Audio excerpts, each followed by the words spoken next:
The year was 1928. A little mouse named Willie had a boat. It was a steamboat, puffing with pride. One sunny morning, Willie woke up. He had a very big idea, a truly enormous idea for a small mouse. He wanted to find Moby Dick, the legendary great white whale. Everyone knew stories about Moby Dick. Willie thought, I will be the one to find him. He felt a thrill of excitement bubble up inside his chest. This would be his greatest adventure yet. He was quite sure of it. Willie's steamboat was named the River Hopper. It was not a giant ship, but it was strong and sturdy. Willie had painted it bright red. It had a tall black smokestack.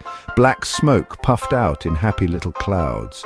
For this special trip, Willie added a lookout barrel. He put it very high up. He also packed his shiniest whistle. He thought a whale might like music. He checked the engine carefully. Everything needed to be perfect for such an important journey. He imagined himself a great sea captain. Willie was very excited. His whiskers twitched with anticipation. He hummed a happy tune as he worked. He gathered his supplies for the long voyage. He packed some cheese, of course, and a map of the big wide ocean. He also packed a warm hat. The sea could be windy, he knew.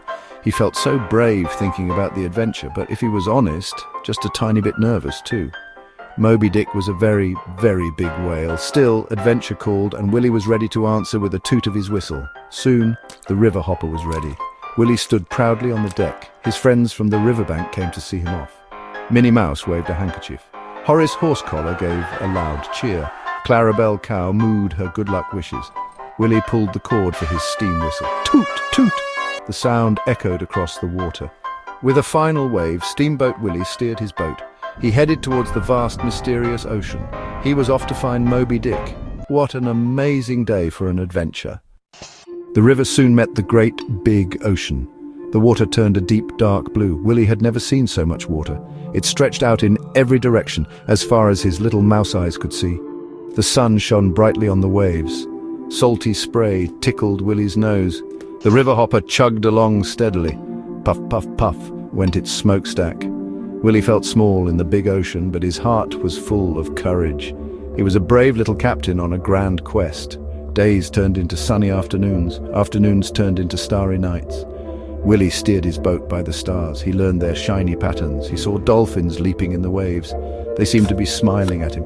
He watched seabirds dive for fish. The ocean was full of amazing life. Sometimes he played his whistle. The cheerful notes danced over the water. He wondered if Moby Dick could hear his tunes. He hoped the whale liked happy music. This journey was already so interesting. Even before the main event, Willie spent many hours in his lookout barrel. He scanned the horizon with his spyglass. He looked for a big white shape. He looked for a giant spout of water. He ate his cheese sandwiches patiently. He drank fresh water from his canteen. He knew finding Moby Dick would take time. The ocean was a very big place to hide a whale. But Willie was a patient mouse. He was also a very determined mouse. He would not give up easily, not at all. Then one bright morning he saw it. Far away, a plume of water shot high into the air, higher than any normal whale spout. Willie's heart did a little flip-flop. Could it be?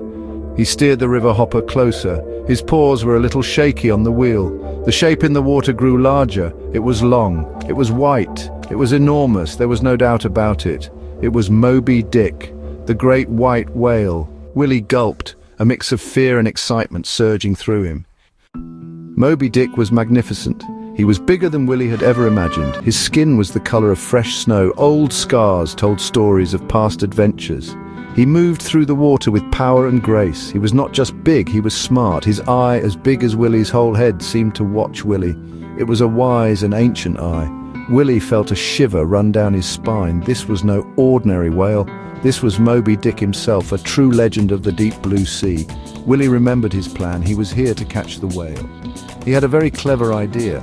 He had brought a giant net. This net was made of sticky licorice ropes. He thought Moby Dick might like the taste. Willie carefully maneuvered the river hopper.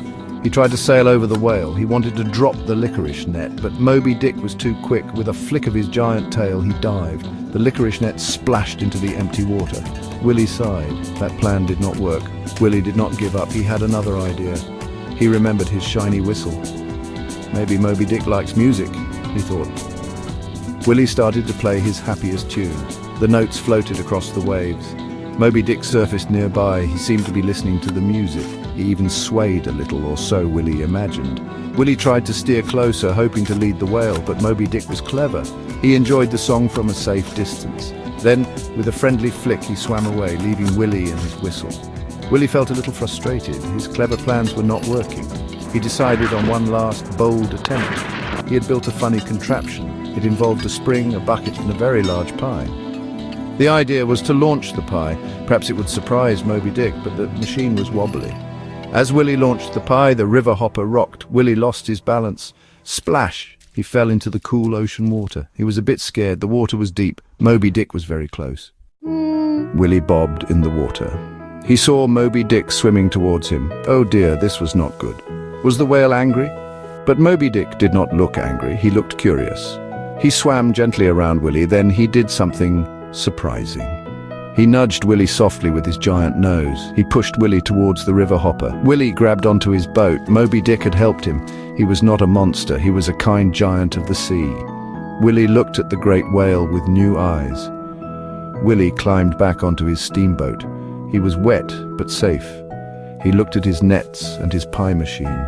He thought about his plan to catch Moby Dick. Suddenly it seemed like a silly idea. Why would he want to catch such a magnificent creature? Moby Dick had been kind to him. Willie put down his hunting gear. He smiled at the great white whale. He waved his little mouse paw. "Hello," he called out across the water. He hoped Moby Dick understood his friendly gesture. This was much better than chasing. Moby Dick seemed to understand. He made a soft rumbling sound. It sounded like a friendly hello. He sprayed a gentle plume of water. It was like a happy wave. Willie played his whistle again, this time not to trap, but to share. Moby Dick swam alongside the river hopper. They traveled together for a while. Willie pointed out the seabirds. Moby Dick showed Willie colorful fish. They did not need words to understand each other. They were becoming friends, a mouse and a whale. The sun began to set. It painted the sky in beautiful colors, orange, pink, and purple. It was time for them to part ways. Moby Dick gave a gentle nudge to the steamboat. It felt like a goodbye hug. Willie waved his paw. "Goodbye, Moby Dick," he called. "Thank you for being my friend." Moby Dick waved his giant tail fin in return. He promised, with a look in his wise eye, to meet again. Willie turned the river hopper towards home. His heart was full. He had not caught a whale. He had made a wonderful new friend.